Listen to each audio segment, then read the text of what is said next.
Yoo jenneerraa kabajamtoota daawwattootaa fi hordoftoota miidiyaa Nubiyaa akkam jirtu qophii teennata qorqortii hadhaa jalqabnee jirraati. Qophii teennata qorqortii hadhaatiin keessummaa tokko qabna. Keessummaan keenya kulleen nama haaraa miti. Obbo Faajjii Caalaa hadhaa waliin qorqorraa bagaa gara qophii qorqortii kenna nagaan nutti anaa dhufu. Tole qophii keenya jalqabnee jirraati. Egaa hadhaa wanni qorqorruu dhiyeenna kana haasaa waliin Presidenti Amerikaa dubbateef waa'ee laga Abbaay hidha haaromsaa fa'aa wajji haasofnaati. Mee jalqabarraa ittiin ka'uuf immoo itti fayyadama laga Abbaayaa irratti mee waliigalteewwan tanaan dura jiran maal fakkaata biyyoonni laga kana fayyadaman gubbaa gadiitti jechuudha. Egaa lagi Naayil yookiin immoo laga Abbayaa qabeenya biyyoota hedduuti. Biyyoonni walumaa galatti biyyoota 10 waan akkasiiti 10 ol kan ta'an yaa'aa laga kanaa keessa jiru. Haa ta'u garuu seenaa isaa duubattis deebinee yoo ilaalle itti fayyadama isaa ilaallatee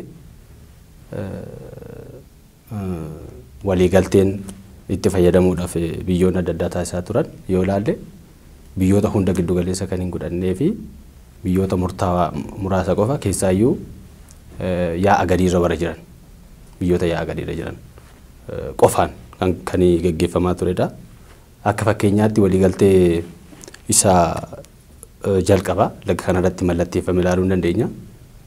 Waliigaltee bara 1929 kan jedhamu jechuudha. Waliigalteen kun waliigaltee Ingilizii fi Ijipti gidduutti mallatteeffame itti fayyadama laga Naayil yookiin immoo laga Abbayyaa kana irratti jechuudha. Mirgi itti fayyadama bishaan kana guutummaatti Ingilizii fi Ijiptiif qofa kan kenname ture jechuudha akkaataa waliigaltee kanaati. Even Sudaan illee mirga achi keessatti tokko hin hirmaachifne Sudaan illee hirmaachifne itti fayyadamummaa isaallee mirga isheen qabdullee seeran achi keessatti wanti taa'amee jiru jechuudha. Hin hirmaachifne jechuudha. Sudaan illee mataan ishee. Kanaafuu biyyoonni yeroo sirni kolonummaa Afrikaa keessaa hin diigamne waan ta'eef waliigalteen sun waliigaltee koloniiti jechuudha. Waliigaltee koloniiti. Ijiptiin already Ingiliz koloneeffattee turte. Kanaafuu dantaa ishiitiif jechuudha Ingiliz. Dantaa Ijiptiif illee osoo hin taane dantaa isiitiif colonial aspirationiif yookiin immoo imperial kaayyoo imperial ta'eef akkasitti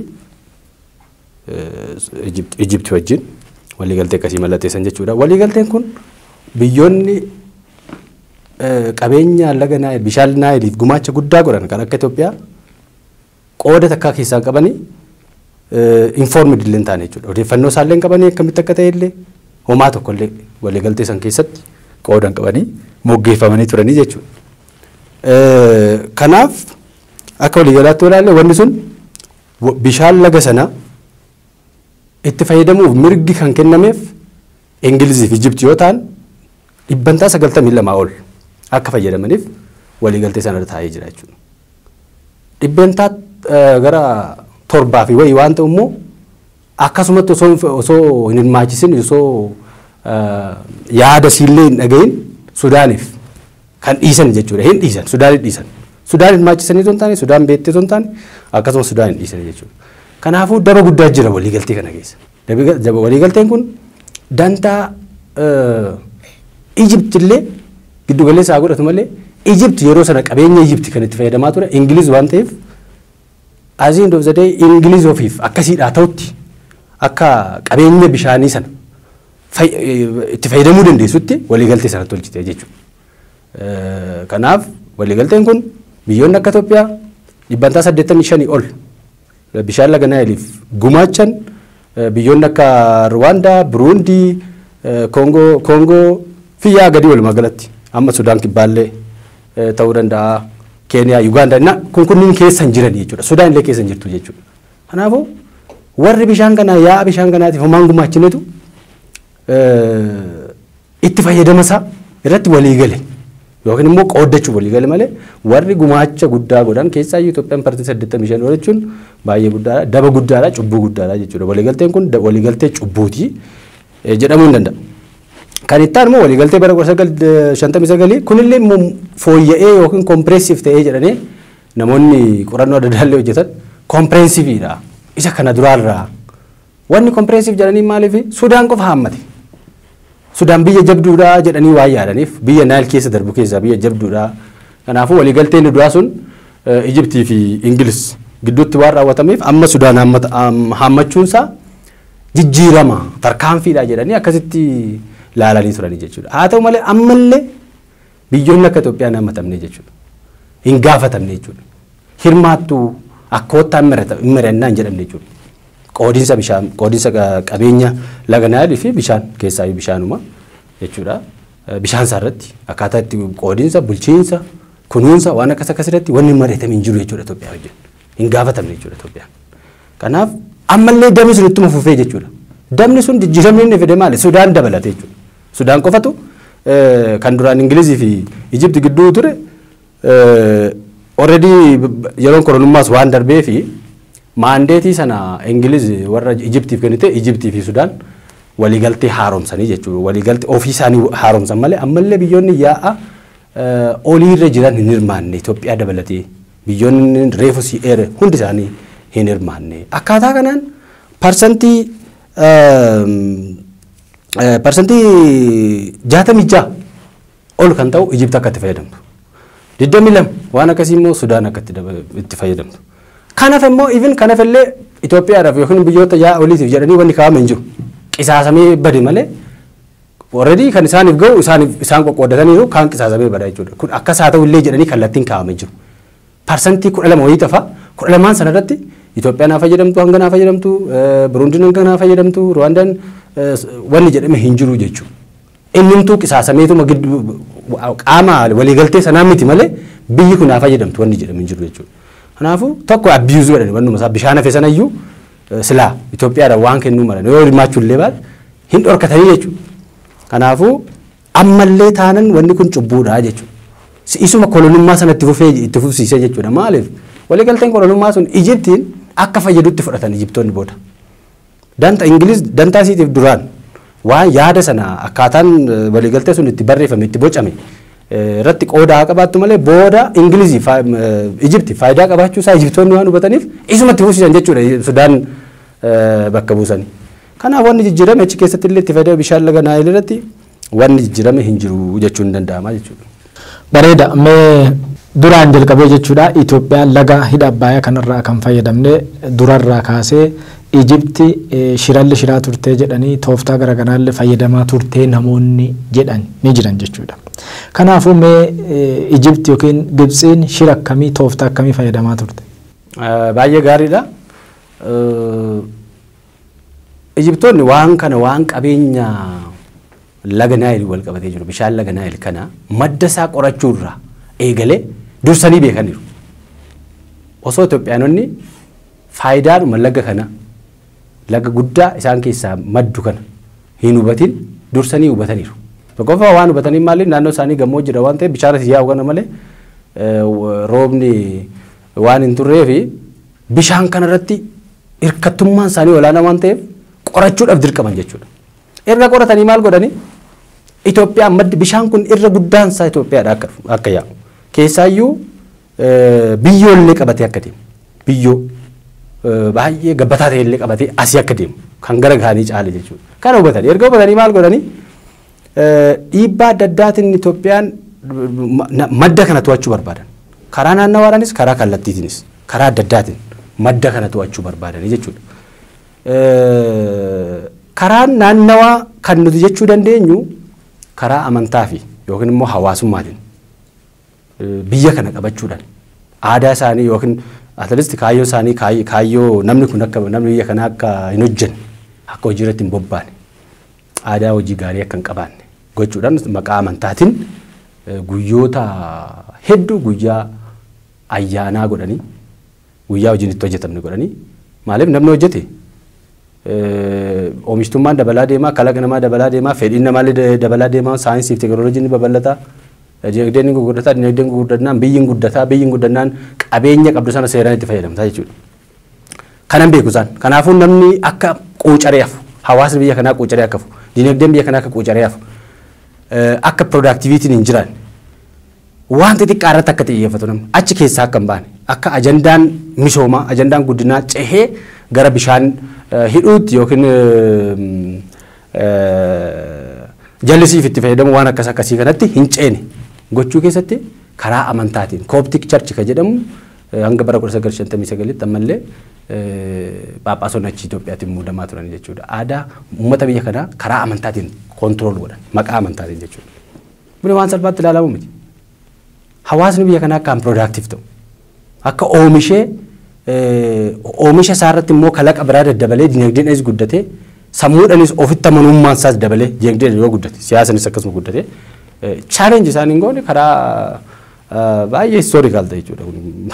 Duubatti deebitee ilaaltu jechuudha. Kanaafuu naannoo kanatti karaan tooftaan inni karaa hawaasummaa yookiin immoo amantaatiin deebi'ellee akka salphaatti waan laalamu miti jechuudha. Uummata biyya kanaa gaaffii sana bira osoo hin gahin akka turu godhan gaaffii sana gaafatanii misoomuu qabna jallisuu qabna hidhuu qabna osoo hin jedhin waggaa dheeraadhaaf akka turan gochuu irratti haalli isaan karaa amantaatiin hojjetaa turan baay'ee murteessaadha. Karaa biraa immoo karaa waraana illee fudhachuu dandeenya. Tooftaan tokko waraana jechuudha. Waraana illee yaalaniiru bara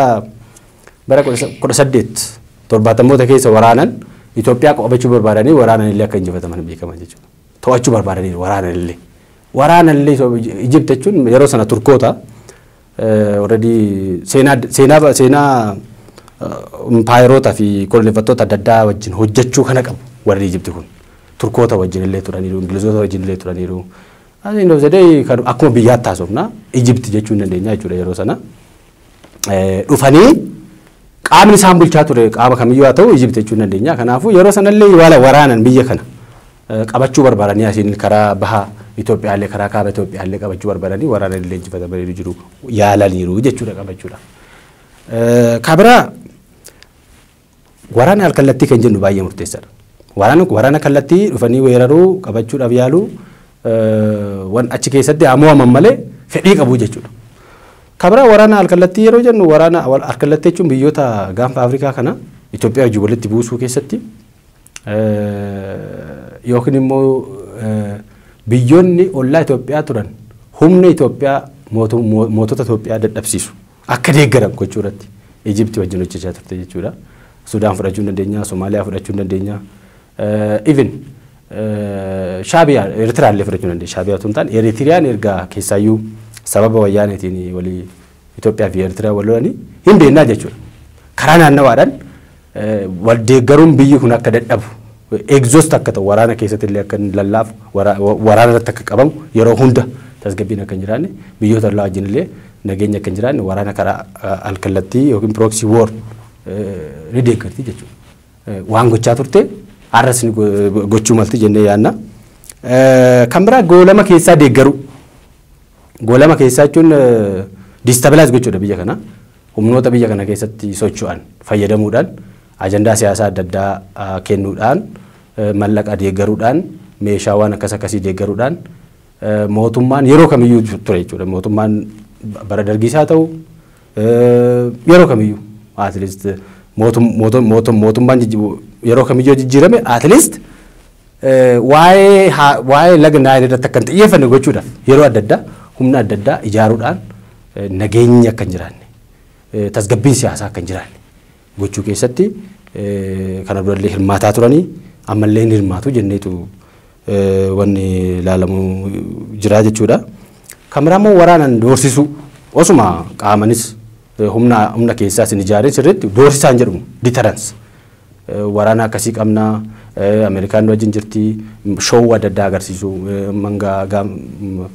galaana diimatti wanni isaanii fidanii neevii isaaniillee fidanii waan adda addaa kana gochuu Sudaan kibbaa keessaa beejinuu kennameera wanta akkasii kun doorsisa hamilee cabsuudhaaf hin dandeessanii dhiisaa dhaabaa jechuudha waan akkasii kun illee tooftaadha jechuudha ittiin hamilee cabsanii namni mootummaan biyya kanaallee akka sarratti xiyyeeffan uummanni biyya kanaallee hin dandeessanii Ijiptii akkasidha jedhee akka dhiisuu jechuudha influence dhiibbaa uumuudhaan waan akkasii ni jira keessaayyuu doorsisa kana ilaallatee namoonni pirezidaantonni adda addaa yeroo adda addaa Itoophiyaa doorsisaa turan.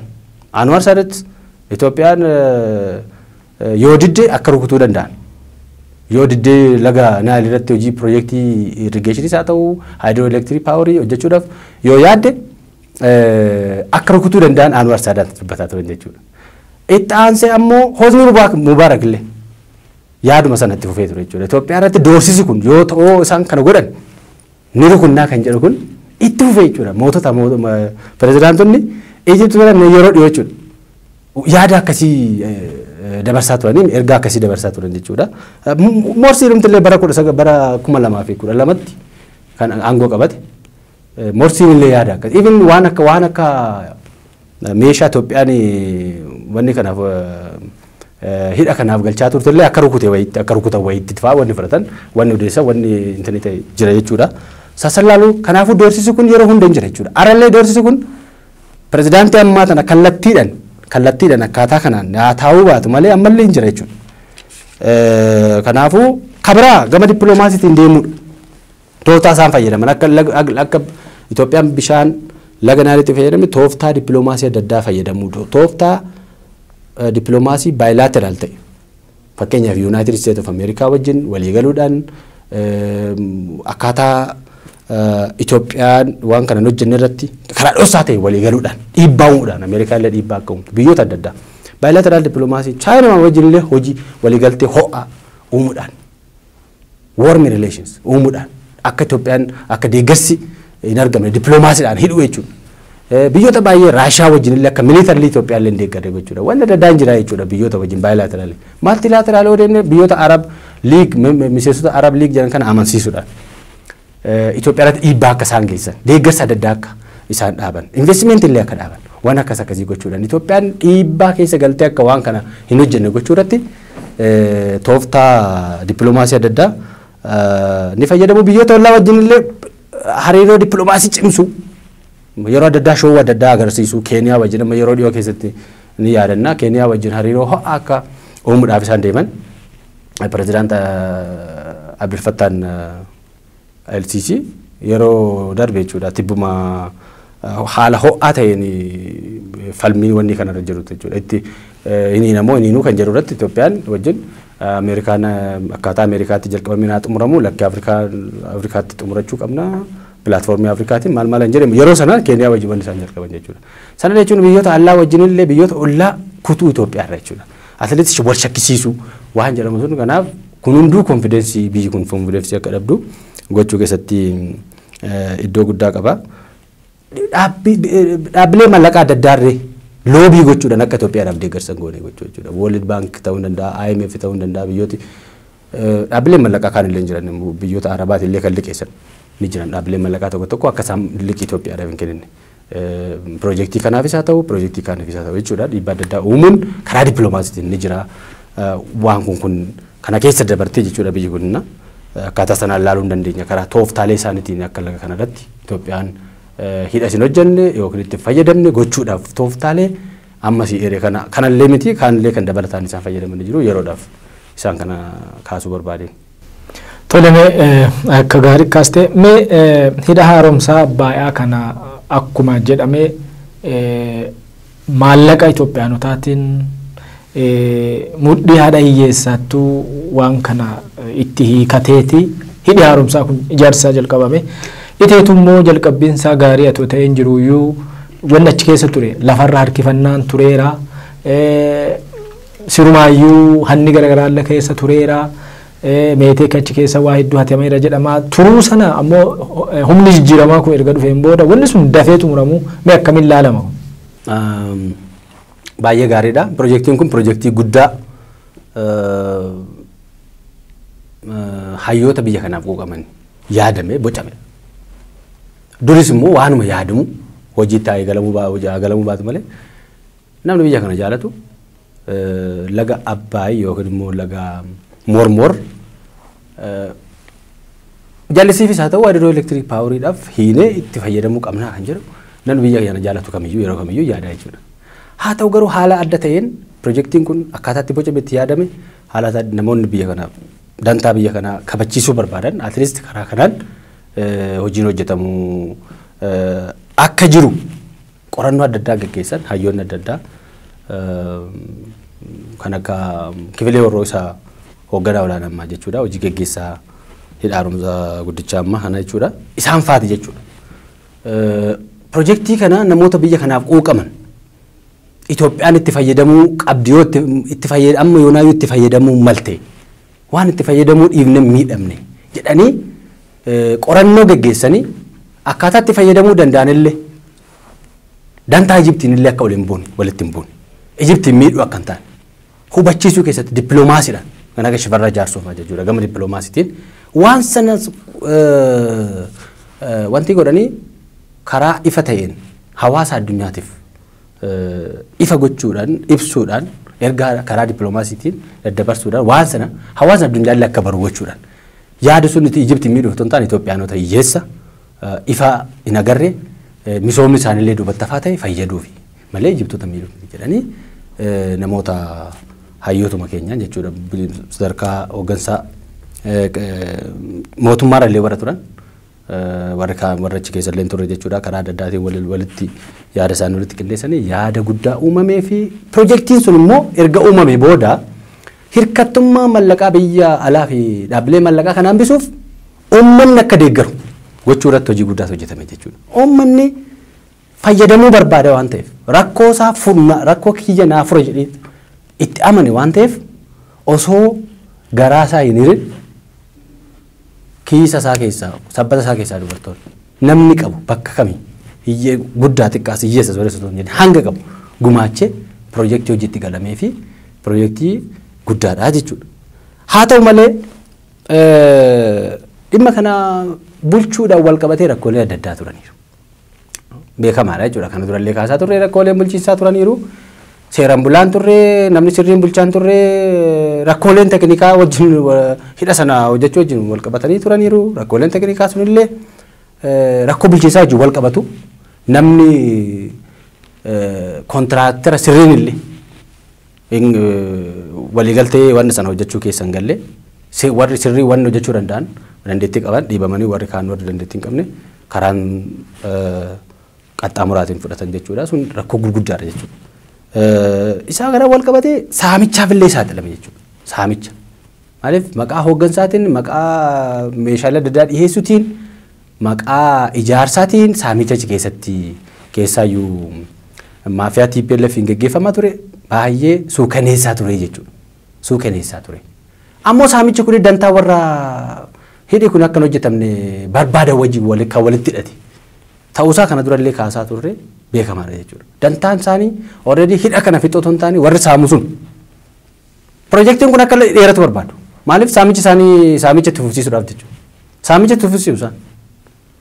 Umurii isaanii akka gabaabaa ta'e hin barree hanga projektiin kun waggaa 20 itti fufuu danda'a ture. Akkaataa sanaan. Maaliif akka qaamni projektii sana hoogganu teeknikaalii ijaarsa irratti hirmaatee jiru hundi qaama gahumsa hin qabnee fi qaama hannaaf qofa isaan qopheessan waan ta'eef projektii sun loo dheerate isaan saamichi isaanii itti fufaa jechuudha. Akka gareetti isaan saamicha sanarraa qarshii mallaqa isaan argatan dabalaa deema humna horatu asii hin dofsatee projektii sun hojjetamee dhiisee yoo hojjetamu illee baate uummata lama siifnoo yaada jedhu wayii qabatu poolitikaali jechuudha. Poolitikaaf immoo kan barbaadan siyaasa barbaadan waan isaa durumayyuu yaada sana butaniitu yaadi sun qulqulluu haala karaa qulqulluu ta'een akka hojjetamu akka hojiitti galu osoo hin taane yaada sana butanii siyaasaaf oolchuudhaan uummata ittiin mobilaas godhanii tarii mormii waan karaa adda addaatiin dhiittaa mirga namoomaa biyya kana keessatti isaan geessaa turaniin mormii adda addaa akka irratti hin geenye ukkaamsuufaatti fayyadaman malee dhuguma dantaa uummataa kabachiisuudhaaf miti jechuudha. Rakkooleen kunniin hidhi sun waan guddaa ta'e waan uummanni Itoophiyaa hundi barbaadan ta'ee rakkooleen kun immoo hidha kana shakkii keessa galche jechuudha.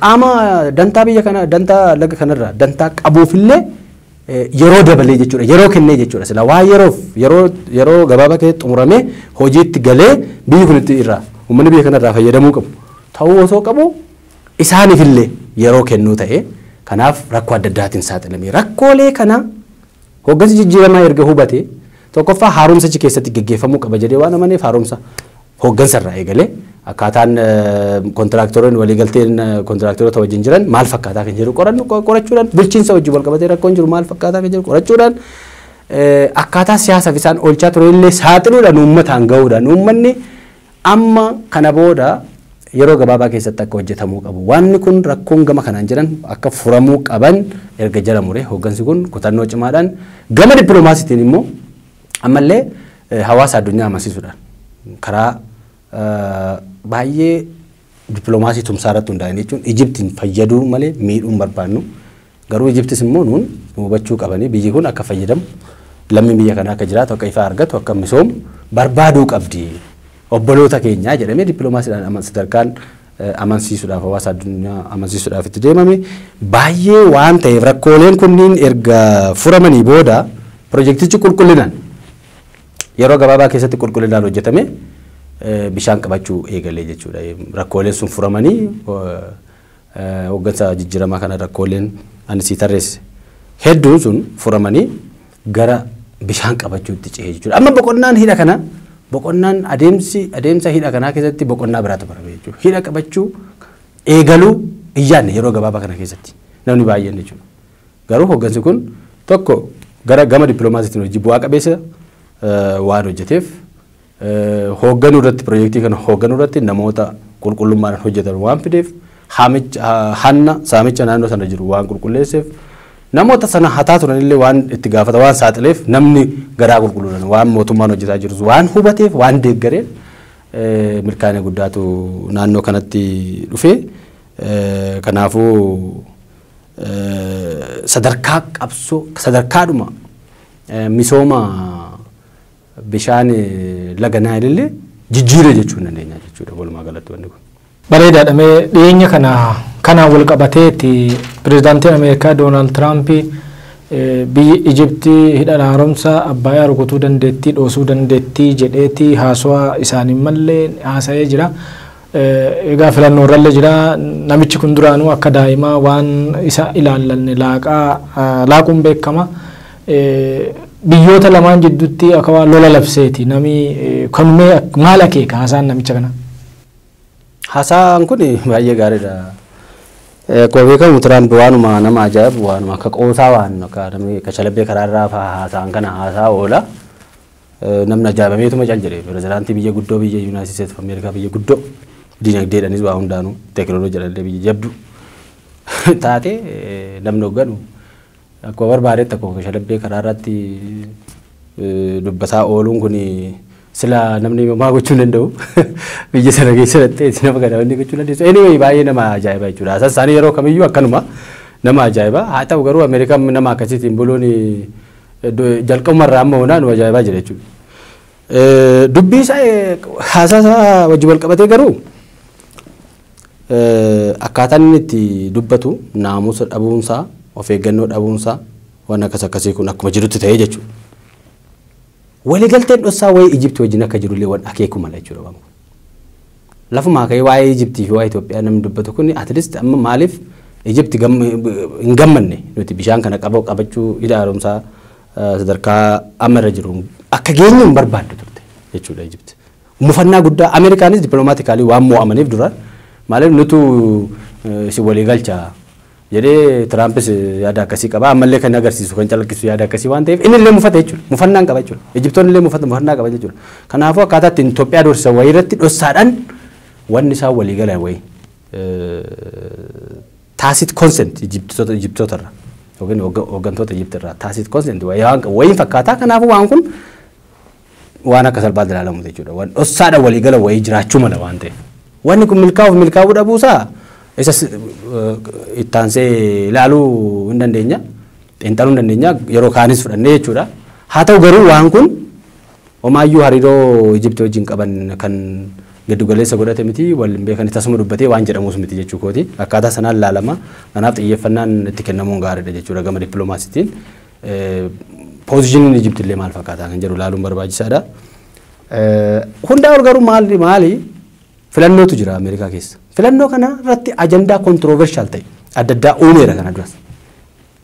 Ajandaa booda materialize gochuu hin dandeenye. Garuu yeroo sana sagalee ittiin bitachuudhaaf isa na tajaajila jedhee itti amanu hunda darbachaa ture jechuudha bara 2016 jechuudha 2016 dallaan Meeksikoo fi Itoophiyaa gidduutti dallaa ijaaraa Ameerikaa fi Meeksikoo gidduutti dallaa ijaaraa Kooriyaa kaabaan balleessaa Chaayinaan akkas godhaa maaloon akkas godhaa even international foreign policy numti saayyuu akkaataan itti waadaatti galame baay'een isaa maatiraa danda'an by the way waan Trump yeroo sana waadaa gale keessa 55% ol in milkoom in hojjetame 40% wayii gadi jechuudha waan biyya keessa waan tokko waan xixiqqoo taate irratti waan nan hojjedha jedhedha waan hojjetame muuna irra caalaan 50 ol biyya tokko keessatti namni hoogganaan waggaa fayyadamee erga fixee booda 55 ol maal hojjenne jechuudha I don't know yaa namni tilmaama adda addaa kennaa jira ammasiif mo'uu danda'a maal an jedhu waan adda karaa adda addaatiin hojjetee tun taane madaalamee hooggansa cimaa kennee tun taane sinaariyoo adda addaa kaa'aa jiru akkaataatti filatamuu danda'u anyway kana durallee wanni inni waadaa gale baay'een isaa kufeera jechuudha waan waadaa gale waan jedhe hundan hojjechuus hin danda'u yerumaaf itti fayyadama kana wajji wal qabatee maal gochuu barbaade namni loobii warra jiru argachuu barbaade sakkii argachuu barbaade loobii jiru immoo akkamitti sakkii godha biyyoota arabaa appiis godha biyyoota arabaa tasgabbeessa maaliif biyyoota arabaa tasgabbeessa dhimma Ijiptii dhimma haaromsaa wajji wal qabsiise biyya arabaa hariiroo araboonni fi Israa'el qaban irratti akka xiyyeeffanne gochuudha xiyyeeffannaa isaanii gara na fiduudha kanaafuu wanni kun eenyu gammachiisa jechuudha hundaa ol warra jiru gammachiisa imaammanni inni Israa'el wajjin qabu akka itti fufuu barbaadu waan ta'eef isaan gammachiisaa jechuudha biyyoonni arabaa immoo already dhimma Ijiptii wal qabatee dhimma haaromsaatti wal qabatee jiru irratti isaan gammachiisee isaan immoo akka dhimma Israa'el wajjin jiru irratti hin qabamne godhaa jechuudha kanaafuu yeroo kana immoo humna guddaa loobii gochuudhaan kan qaban warri jiru ni jiranii isaan fayyadamuudhaan akkuma nama reefu si kaase hojjetee osoo hin taane haqaan dorgomee osoo hin taane loobiidhaan dhiibbaa adda addaa instituushinii adda addaadhaan dhiibbaa adda addaa gochuudhaan sagaleen akka gara isaa naanna'u gochuudhaan mo'uu barbaadeeti ajandaa uumee intini wanti gochuuf jechuudha sagalee filannoodhuma kana ittiin injifattuuf jechuudha kanaafuu gama kana lolaalte waan jedhe kana Ijipti illee tumsee gochuuf dhiisuusaa waan agarsiisu miti jechuudha asitti dhimma dhuunfaa isaatiif filannoo mo'uudhaaf waan itti fayyadame waan ta'eef jechuudha kan biraa egaa waan baay'ee ilaaluu dandeenya waan kana dura dubbate illee waan nama baay'ee leeyyaasisu amma waa Itoophiyaa waan inni hidha haaromsaa irratti dubbate birmadummaa biyyaallee baay'ee kan xiqqeessu walqixxummaa birmadummaa kan jedhu jira walqixxummaa jechuun birmadummaa walqixa walqixxummaa birmadummaa kan jedhu birmadummaan biyyoota hundaa walqixa jechuudha birmadummaan Ameerikaas birmadummaan Itoophiyaan qabdus seera addunyaatiin walqixa jechuudha kanaafuu kana giddu galeessa osoo hin godhatin haasa'e jechuudha doorsisa hariiroo waliigalteen biyyoonni addunyaa United Nation taartarii isaallee yoo ta'e tumsaa waliin jiraachuu qabu jaalala waliin jiraachuu friendly relation uumuu qabu jedha garuu doorsisa uume jechuudha dippiloomaatikalii baay'ee kan ittiin injifatame jechuudha kanaaf nullee maal gochuu qabna amma akka karaa dandeenyu hundaanii namni kun akka saaxilamu Ameerikaa akka bakka hin buune even biyya sanatti illee filannoo isaarratti illee dhiibbaa akka godhu gochuu dandeenya jechuudha namni kun Itoophiyaa biyya sana dursuudhaan itti fufuu akka hin qabne biyyuma isaa keessatti domestic politics irratti dhiibbaa akka godhu gochuu dandeenya jechuudha dippiloomaasiidhaan mo'amuu isaa sirrii ta'uu dhiisuu isaa hojjenne kanaafuu kara seera addunyaatti illee waan baay'ee nama gaafachiisudha jechuudha yaa ni jira biyyoonni humna qaban yeroo baay'ee humna isaanii aangoo isaanii walqixxummaa kan jedhu abbiisu ni godhu ni beekama garuu ammallee bilchinaan dippiloomaasiidhaan itti deemnan gaafachiisuu illee waan malu jechuudha gama dhiibbaa uumuu isaatiin amma uumaa kan jedhu dantaa biyya keessatti wal qabata baay'een isaa waan ta'eef Ijiptii wajjin wal quban qabanii jechuu hin dandeenyu gama kaaniin immoo dhuguma Ijiptiif quuqamees immoo jechuu hin dandeenyu gama kaaniin jechuudha dhimma isaatiif dursuu mala waan ta'eef akkaataa kanaan ilaaluu hin dandeenyu. Tole gaaffii xumuraati daqiiqaa 2 keessan na deebistaa fixee jira. Haasaa Tiraampii kana mee haasaa waliin Tiraampii haasa'e kana Itoophiyaanonni yookiin biyyi kun lammiilee Itoophiyaa akkamiin ilaalamu maal gochuu qabu? Egaa akkuma beekamu haasaa Tiraamp namni baay'een ittiin gammadu namni haasaa akka shalabbee jaallatu mootummaa gammada. haasaa kashalabbee jechuun haasaa naamusa hin qabne akkanuma muruu akka jijjiiramte namni yeroo tokko tokko yaadaadhaan ni geggeessuu jedhanii namoonni itti toluu danda'a jechuudha biyya jijjiiru namoonni akkasii garuu namni sammuu qulqulluu yaadu namni loojikaali ilaalu haasaa Itoophiyaa tuqaa dhiisu ittiin tolu jechuudha akka waliigalaatti waan inni yeroo adda addaa jiru jechuudha. Itoophiyaan mirga itti bishaan kanatti fayyadamu ni qabdi kana sirriitti istaabilish goone Itoophiyaanonni illee kana jala muranii konfidensiidhaan itti fayyadamuu qabna jedhanii biyyi kamiyyuu adoorsisu Ijiptis adoorsitu Tiraampis haa ta'u maalis haa ta'u itti fayyadamuu qabna jedhanii haaromsuudha jechuudha. Hubannoodhuma gama kanaan jiru kan nurraa eegamu itti mirga itti fayyadaman laga Naayil yookiin bishaan laga Abbayyaa kana guutummaatti akka qabu mirga itti fayyadamu akka dhala namaa kamiyyuu guddachuu misoomuu ifaa argachuu akka qabu kana namni jala muree sirriitti fagachuu kana jechuun immoo ammallee Ijipti miidhuu akka hin barbaanne obboloota keenya dhala namaati miidhuu akka hin barbaanne akkasitti hubachuun barbaachisaadha jechuudha waan kun ergaa wayii dabarsa. Ergaa wayii dippiloomaasiidhaan illee akka ati ejjennoon laga kanarratti qabdu akka cimuu godha haa ta'u garuu dippiloomaasiidhaan immoo ejjennoo kee kana promoot goote akka milkeessitu hojii namallee hojjechuu qabdu baay'ee akka ta'e sitti agarsiisa. Hidhaan kun hidhi nuti hojjetaa jirullee in milkaa'aa biraaf immoo namoonni egaa biyya guddaa nama hoogganudha Tiraamp irra kana jechuudha. Kanaafuu waa balleessuu danda'a dhuguma. Waa balleessuu danda'a garuu waa balleessa malee waan yaaddu sana guutumatti hambisuu hin danda'u. Waan waa balleessa beekamaadha. Xiiqii sitti horuu qabaa jechuudha. Uummanni Itoophiyaa amma gidduu kana wanni agarsiisaa jiran maal? Xiiqiitu itti horamee jechuudha. Inuma haala kana dura tureen haala adda ta'e xiiqiin itti horamee qarshiillee mallaqallee waan danda'aniin karaa hundayyuu hayyoonni keenya bakka sadarkaa biyya sadarkaa adda addaa biyya adda addaa jira addunyaa kana keessa jechuudha. Tumsa karaa yaadaallee iskoolallee dibeetii gochuudha waan kun sirrii akka hin taane hamilee isaanii cabsuudhaan. Ijipti illee waan akkasii waan akka fedhii wayii agarsiistetti Ijipti illee irratti dippiloomaasii karaa adda addaa karaa qorannootiin karaa miidiyaatiin illee waan adda addaa hojjechuudhaan uummanni baay'ee cimee tokkummaan uummataa baay'ee cimee konfidensiin garuu dabaluu qaba. Yoo miidhameeyyuu miidhama kana keessa dabarree miidhamuus immoo akkuma hin jedhe waraanni kun yeroo baay'ee doorsisa kan Tiraamp jedhus kan Ijiptoonni amma akka waan Tiraamp waan jedhe sun sirrii ta'etti fudhatanis yeroo baay'ee doorsisa reefu sii kaaseera. Doorsisa sun guutumatti uumamuu hin danda'u jennee of dagachuu hin qabnu. Humna waraanaatiin of ijaaruun dirqama ta'a. Humna karaa hundaanuu jechuudha. Waan isaan hammeenya isaa yaadan hunda jala bu'uudhaan hordofuudhaan deemuun barbaachisaa ta'a. Dippiloomaasiidhaan immoo ammallee uummata biyya sanaaf miidhuu akka hin barbaanne hawaasa addunyaa amansiisuu irratti deemuun dirqama ta'a. Tiraamp immoo saalxiduu irratti ammallee dippiloomaasiidhaan hojiin jalqabamee jiru fakkeenyaaf Afrikaan Siriil Raamaphoozaa kaleessa moo deengadda akkas tripartite negotiation resume akka godhu akka deebamee jalqabamu waamicha dhiyeessanii jiru. Fakkeenyaaf inni kun amma wanni guddaadha tapha guddaadha Tiraamp irratti jechuudha. Wanni akkasii igaadi wanni jalqabamee jira. Ministeera dhimma alaa keenyaatiin wanni hojjetamee jira. Wanni akkasiitiin karaa adda addaatiin makaanizimii adda addaatiin makaanizimii dippiloomaasii adda addaatiin Tiraamp salphaa akka ta'e agarsiisuudhaan yaadumti isaan Ijipti wajjin illee tarii dhossaan illee yaada wayii akka milkoomu gama dippiloomaasiitiin olaantummaa irratti fudhachuun barbaachisaadha.